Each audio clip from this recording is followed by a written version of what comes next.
नमस्कार मंडळी. आज सकाळी संत कबीर यांचा एक दोहा वाचनात आला.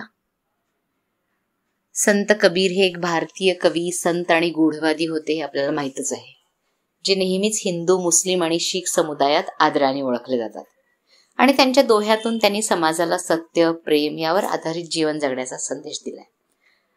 तर नेहमीच मी त्यांचे दोहे आवडीने वाचते. तर आज सकाळी वाचनात आलेला तो दोहा मनात घर करून राहिला आणि म्हणला आज आपल्यासमोर तो सादर करावा आणि थोडंसं बोलावं त्याबद्दल. अतिशय गहन अर्थ आहे या दोह्याचा. ऐकूया.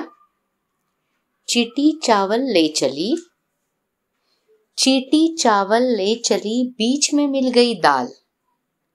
चीटी चावल ले चली, बीच में मिल गई दाल. कहे कबीर दो ना मिले, इक ले इक डाल. कहे कबीर दो ना मिले, इक ले इक डाल. बघा किती गहन अर्थ आहे मित्रांनो. अर्थात मुंगी काय करत होती तर तांदळाचा दाणा घेऊन आनंदाने निघाली. पण काय झालं तर वाटेत तिला एक डाळीचाही दाणा दिसला. मग डाळीचा दाणा बघून मुंगीच्या मनात आलं, वा क्या बात आहे देवा, तू तर माझ्या भाताची सोय केलीच होती, आता वरणाचीही सोय झाली. पण एकाच वेळी दोन्ही दाणी उचलणे मुंगीला तर शक्य नव्हते. मग ती खिन्न झाली. तर मग बघा कबीर काय म्हणतात, अगं वेडाबाई, तुला दोन्ही गोष्टी नाही मिळणार. तुला भात हवा असेल तर वरणाचा त्याग करावा लागणार, आणि वरण हवे असेल तर भाताचा त्याग करावा लागणार. तेव्हा त्या तांदळाचा दाणा गवसल्यावर ज्या आनंदाने आणि समाधानाने मुंगी लगबगीनं वारुळाच्या दिशेने निघालेल्या मुंगीला एक लक्षात आलं की आपला तो आनंद आणि समाधान कोणी हिरावून घेतलं तर त्या डाळीनं.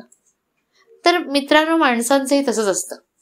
जोवर आपल्या समोर विकल्प उपलब्ध नसतो तोवर माणूस मिळालेल्या आहे त्या गोष्टीत समाधानी असतो. पण एकदा का विकल्प निर्माण झाले की ते त्याचा आनंद आणि समाधान क्षणात हिरावून घेतात. आता साधं उदाहरण घ्या, म्हणजे आपण एक मोबाईलचं उदाहरण घेऊया. एखादी व्यक्ती बचत करून कसा बसा आपला आवडीचा मोबाईल घेते. त्यानंतर आठवडाभरातच त्याचं लेटेस्ट मॉडेल बाजारात येतं आणि मग काय, त्यानं घेतलेल्या मोबाईलचा आनंद एका आठवड्यात संपुष्टात येतो. तो मनाशी म्हणतो, मग इतके दिवस थांबलो होतोच, आणखी आठवडाभर थांबलो असतो तर काय बिघडलं असतं. तर लक्षात घ्या, विकल्प माणसाच्या डोक्यात बिघाड निर्माण करतो. त्यामुळं पूर्वी आजोबा पणजोबाच्या काळातल्या वस्तू पुढील पिढ्या आनंदाने वापरायच्या. त्यांना त्या जुन्या वाटत नसत, कारण तेव्हा इतके विकल्प नव्हते आणि ऐपतही नव्हती. आज असंख्य विकल्प, वस्तूंचा जुन्या होण्याचा कालावधी इतका क्षणिक करून टाकला आहे की लोक आपल्या चांगल्या चांगल्या वस्तूही भंगारात टाकू लागले. तर हाच नियम काय होतं मित्रांनो, भौतिक वस्तूंचा हा नियम आहे. शेवटी हा मानवी नातेसंबंधांनाही लागू होणारच, कारण शेवटी आपण माणूसही भौतिकच आहोत. नातं, मैत्री यांची नाळही कधी नव्हे ती इतकी कमजोर झालेली दिसते. त्यामुळेच देवानं खरं तर माणसाला 2 हात दिले, ते दोन्ही हाताने गोळा करावे म्हणून नाही, तर एका हाताने घ्यावं आणि दुसऱ्या हाताने द्यावं. होतंय काय की नुसतंच घेत राहिल्याने असमतोल निर्माण होतो आणि मग काय, शेवटी मानवी जीवनातल्या अरिष्टाला तो कारणीभूत. म्हणून देवघेव सुरू राहिली पाहिजे. देवघेवीमुळे होतं काय तर समतोल टिकून राहतो, माणसाचं समाधान आणि आनंद टिकून राहतो आणि टिकाऊ पण बनतो. तर कबीराच्या या दोह्यात असा एक मोठा अर्थ दडला आहे. म्हणून चला आता आपण आनंदी जीवन जगूया. मला खात्री आहे हा छोटासा दोहा तुम्हाला नक्कीच आवडला असणार.